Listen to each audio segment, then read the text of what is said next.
దేవుని సముఖాన్ని నిలబడి చెప్తున్నాడు, కన్నులతో నేను నిబంధన చేసుకున్నాను, కన్యకను ఎలా చూస్తాను? నా కన్నులతో నిబంధన చేసుకున్నాను, అలంకరించబడిన రాజుని నా కన్నులారా చూస్తాను.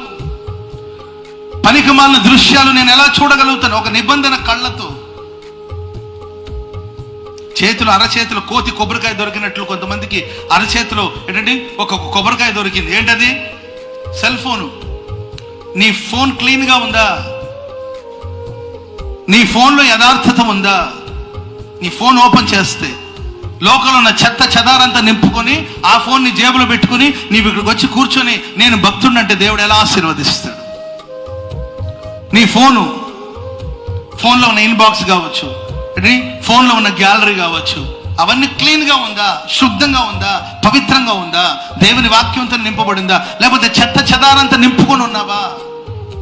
ఎవరెవరి ఫోటోలు పెట్టుకొని ఉన్నావు? ఎవరెవరి రికార్డింగ్లు పెట్టుకొని ఉన్నావు? ఎవరెవరి విషయాలు దాంట్లో నింపుకొని ఉన్నావు? ఇవన్నీ పెట్టుకొని ప్రభువా నన్ను ఆశీర్వదించమంటే ఎట్లా? యోబు అంటున్నాడు, కళ్ళతో నిబంధన చేసుకున్నాను, దానికి కట్టుబడి జీవిస్తున్నాను.